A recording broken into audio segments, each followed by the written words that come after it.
Missile man कहे जाने वाले भारत रत्न मशहूर वैज्ञानिक डॉक्टर एपीजे अब्दुल कलाम के बेहतरीन कामों से आज पूरी दुनिया परिचित है। अब्दुल कलाम ने भारत को प्रगतिशील बनाने में सबसे अहम भूमिका निभाई थी। अब्दुल पाकिर जैनुल आबदीन अब्दुल कलाम का जन्म 15 अक्टूबर 1931 में तमिलनाडु के रामेश्वरम में हुआ था।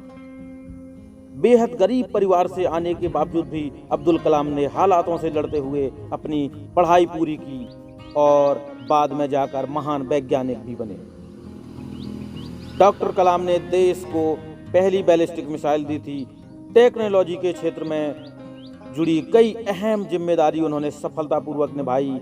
भारत के राष्ट्रपति रह चुके अब्दुल कलाम एक बेहतरीन इंसान के साथ साथ एक बहुत बड़ी शख्सियत थे। उनके बताए कोट्स आज भी लोग अमल में लाते हैं। अब्दुल कलाम कहते थे, आकाश की तरफ देखिए, हम अकेले नहीं, सारा ब्रह्मांड हमारे लिए अनुकूल है और जो सपने देखते हैं और मेहनत करते हैं उन्हें प्रतिफल देने की साजिश करना है। सफलता की कहानियां मत पढ़ो, उनसे आपको केवल एक संदेश मिलेगा। असफलता की कहानियां पढ़ो, उससे आपको सफल होने के विचार मिलेंगे। दोस्तों, जो चैनल पर नए हों चैनल को सब्सक्राइब करें। यदि आप अपनी ड्यूटी को सैल्यूट करोगे तो आपको किसी को भी सैल्यूट करने की जरूरत नहीं पड़ेगी। यदि आप अपनी ड्यूटी को वॉल्यूट करेंगे तो आपको हर किसी को सैल्यूट करना पड़ेगा। हमें प्रयत्न करना नहीं छोड़ना चाहिए और समस्याओं से हमें हारना नहीं चाहिए। प्रश्न पूछना विद्यार्थियों की प्रमुख विशेषताओं में से एक है, इसलिए छात्रों सवाल पूछा करो। आइए हम अपने आज का बलिदान कर दें ताकि हमारे बच्चों का कल बेहतर हो सके। इंतजार करने वालों को सिर्फ उतना ही मिलता है जितना कोशिश करने वाले छोड़ देते हैं। कलाम साहब कहते थे, एक मूर्ख जीनियस बन सकता है यदि वो समझता है कि वो मूर्ख है, लेकिन एक जीनियस मूर्ख बन सकता है यदि वो समझता है कि वो ही जीनियस है। शिक्षण एक बहुत ही महान पेशा है जो किसी व्यक्ति के चरित्र, क्षमता और भविष्य को आकार देता है। अगर लोग मुझे एक अच्छे शिक्षक के रूप में याद रखते हैं तो मेरे लिए ये सबसे बड़ा सम्मान होगा।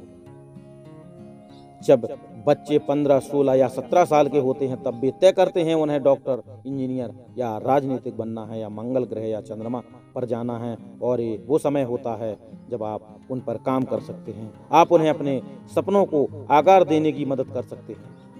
कलाम कहते थे, मुझे बताइए यहाँ भारत का मीडिया इतना नकारात्मक क्यों है? भारत में हम अपनी अच्छाइयों, अपनी उपलब्धियों को दर्शाने में इतना शर्मिंदा क्यों होती है?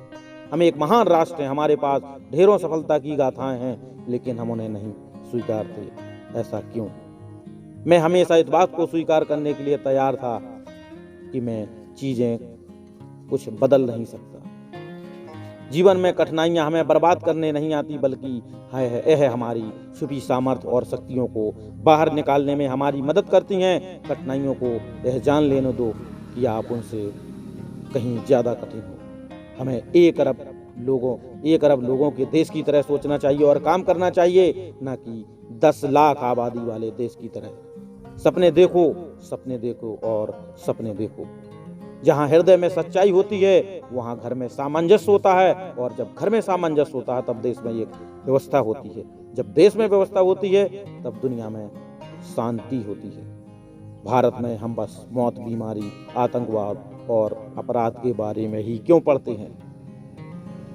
कलाम कहते थे, हर सुबह 5 बातें अपने आप से बोलो।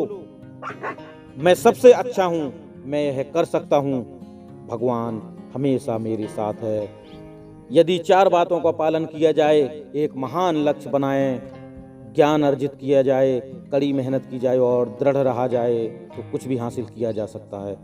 अंग्रेजी आवश्यक है क्योंकि वर्तमान में विज्ञान के मूल काम अंग्रेजी में होते हैं। मेरा विश्वास है कि अगले 2 दशक में विज्ञान के मूल काम हमारी भाषाओं में आने शुरू हो जाएंगे। तब हम जापानियों की तरह आगे बढ़ेंगे। जो लोग आधे अधूरे मन से कोई काम करते हैं उन्हें आधी अधूरी खोखली सफलता मिलती है और चारों ओर कड़वाहट होती है।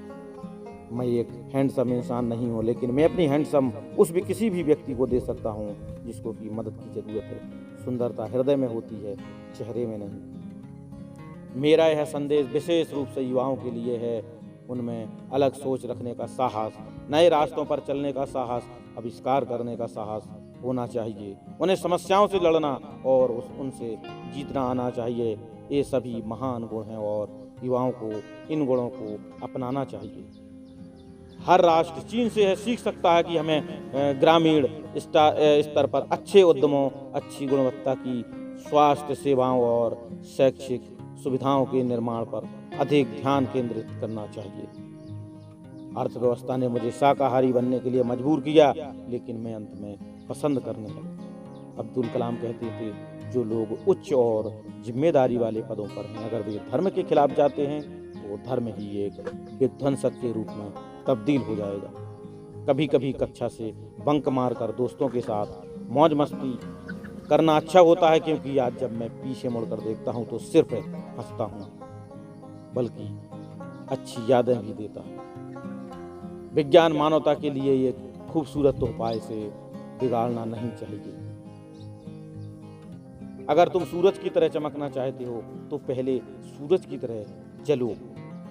बारिश होने पर सभी पक्षी आसरा ढूंढते हैं, लेकिन एक बाज बारिश से बचने के लिए बादलों से ऊपर उड़ता है। और समस्याएं तो सभी के सामने आती हैं, लेकिन फर्क इस बात का पड़ता है कि आप उनका सामना कैसे करते हैं।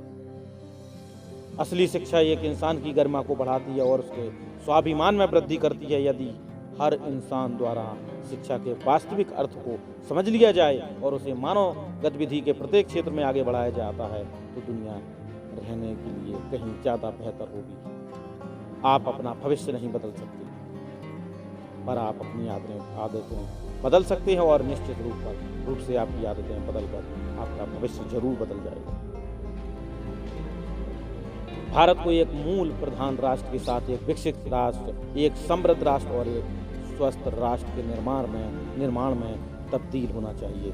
दोस्तों, कलाम साहब के कोट अच्छे लगे हों तो वीडियो को लाइक कर दें। मिलते हैं अगले इसी प्रकार के एक बहुत ही अच्छी वीडियो के साथ। तब तक अलविदा।